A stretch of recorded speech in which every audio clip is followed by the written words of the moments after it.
ಅವರೆಲ್ಲ ಎಂದಿನಂತೆ ತಮ್ಮ ಶಿಫ್ಟ್ ಮುಗಿಸ್ಕೊಂಡು ಮನೆಗೆ ಹೊರಡೋದಕ್ಕೆ ರೆಡಿಯಾಗಿದ್ರು. ಆದರೆ ದಿಢೀರಂತ ಹೊತ್ತಿಕೊಂಡ ಬೆಂಕಿ ದಿಕ್ಕೇ ತೋಚದ ಪರಿಸ್ಥಿತಿಗೆ ತಲುಪಿಸಿತ್ತು. ಬರೋಬ್ಬರಿ 153 ಜನ ಕೆಲಸ ಮಾಡೋ ಆ ಕಾರ್ಖಾನೆ ಹೊತ್ತಿ ಉರಿದಿತ್ತು. ಘಟನೆಯಲ್ಲಿ 3 ಗಾಯಗೊಂಡಿದ್ರೆ ಒಬ್ಬನ ಸುಳಿವೇ ಸಿಗ್ತಾ ಇಲ್ಲ. ಅಷ್ಟಕ್ಕೂ ಘನಘೋರ ಘಟನೆ ಹೇಗಾಯಿತು? ಈ ಕುರಿತ ವರದಿ ಇಲ್ಲಿದೆ.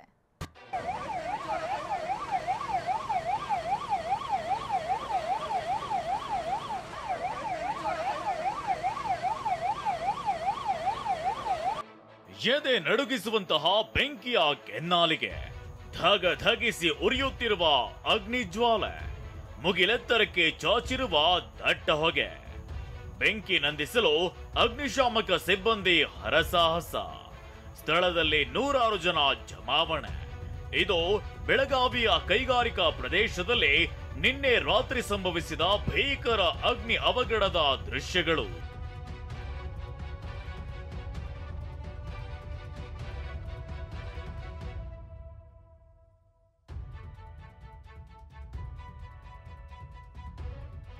ಇನ್ಸುಲಿನ್ ಟೇಪ್ ತಯಾರಿಕಾ ಫ್ಯಾಕ್ಟರಿಯಲ್ಲಿ ಬೆಂಕಿ,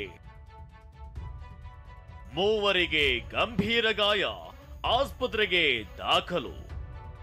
ಹೀಗೆ ಧಗ ಧಗಿಸಿ ಹೊತ್ತಿ ಉರಿಯುತ್ತಿರೋದು ಬೆಳಗಾವಿ ತಾಲೂಕಿನ ನಾವಗೆ ಗ್ರಾಮದಲ್ಲಿರುವ ಸ್ನೇಹಂ ಎಂಬ ಫ್ಯಾಕ್ಟರಿಯಲ್ಲಿ. ಇನ್ಸುಲಿನ್ ಟೇಪ್ ತಯಾರಿಸುವ ಈ ಕಾರ್ಖಾನೆಯಲ್ಲಿ ನಿನ್ನೆ ರಾತ್ರಿ ಏಕಾಏಕಿ ಬೆಂಕಿ ಕಾಣಿಸಿಕೊಂಡಿದೆ. ಕ್ಷಣಾರ್ಧದಲ್ಲಿ ಇಡೀ ಫ್ಯಾಕ್ಟರಿಗೆ ಬೆಂಕಿ ವ್ಯಾಪಿಸಿದೆ.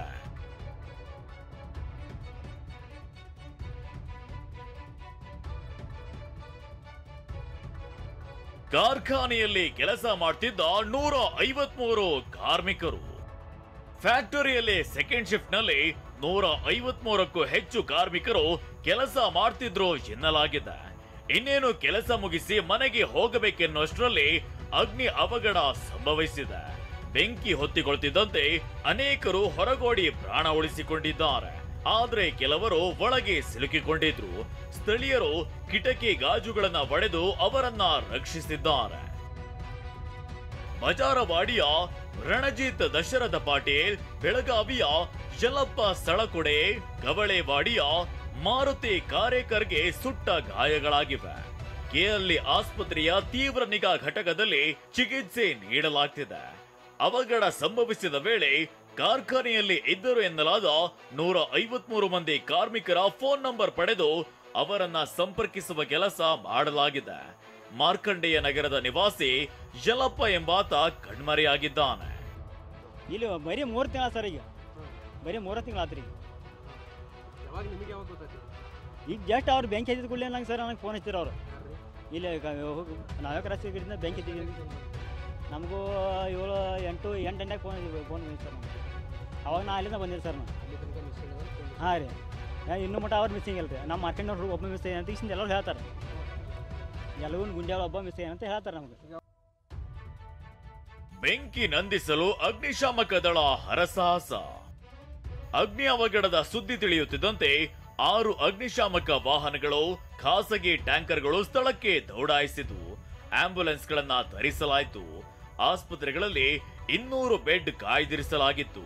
ಬೆಳಗಾವಿ ಡಿಸಿ ಮೊಹಮ್ಮದ್ ರೋಷಾನ್, ಬೆಳಗಾವಿ ನಗರ ಪೊಲೀಸ್ ಆಯುಕ್ತ ಜಡಾ ಮಾರ್ಟಿನ್ ಭೇಟಿ ನೀಡಿ ಅಗತ್ಯ ಕ್ರಮಗಳ ಬಗ್ಗೆ ಪರಿಶೀಲಿಸಿದ್ರು. ಇಡೀ ಜಿಲ್ಲಾಡಳಿತ ಸ್ಪಾಟ್ ಅಲ್ಲಿ ಇದೆ, ಪೊಲೀಸ್ ಅವರಿದ್ದಾರೆ, ಫೈರ್ ಡಿಪಾರ್ಟ್ಮೆಂಟ್ ಬಂದಿದೆ. ಎಲ್ಲ ಮಾಹಿತಿಯನ್ನು ನಾವೀಗ ತಗೊಳ್ತಾ ಇದ್ದೀವಿ. Entire force is in action. ನಾವು ಈ ಫಸ್ಟ್ ನಮ್ಮ ಪ್ರಯಾರಿಟಿ ಫೈರ್ನು ಕಂಟ್ರೋಲಲ್ಲಿ ಮಾಡಿ, ಫೈರ್ ಸ್ವಲ್ಪ ಎಕ್ಸಾಸ್ಟ್ ಆದ ನಂತರ we will give you a stock of the situation. ಸತತ 5 ಗಂಟೆಗಳ ಕಾರ್ಯಾಚರಣೆ ಬಳಿಕ ಬೆಂಕಿಯನ್ನ ತಹಬದಿಗೆ ತರಲಾಯಿತು. ಘಟನೆಯಲ್ಲಿ ಫ್ಯಾಕ್ಟರಿಯಲ್ಲಿನ ಕೋಟ್ಯಾಂತರ ರೂಪಾಯಿ ಮೌಲ್ಯದ ವಸ್ತುಗಳು ಸುಟ್ಟು ಭಸ್ಮವಾಗಿದೆ.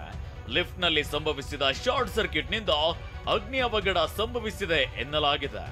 ಕಾರ್ಖಾನೆ ಮಾಲೀಕನನ್ನ ಕಸ್ಟಡಿಗೆ ಪಡೆದು ವಿಚಾರಣೆ ನಡೆಸಲಾಗಿದ್ದು, ಘಟನೆ ಬಗ್ಗೆ ತನಿಖೆ ನಡೆಸಲಾಗ್ತಿದೆ. ಅಗ್ನಿ ಸುರಕ್ಷತಾ ಕ್ರಮಗಳನ್ನ ಕೈಗೊಳ್ಳದಿರೋದು ಇಷ್ಟೆಲ್ಲ ಅವಾಂತರಕ್ಕೆ ಕಾರಣ ಎಂಬ ಆರೋಪ ಕೇಳಿ ಬಂದಿದೆ. ಸಹದೇವ್ ಮಾನೆ, ಟಿವಿ9 ಬೆಳಗಾವಿ.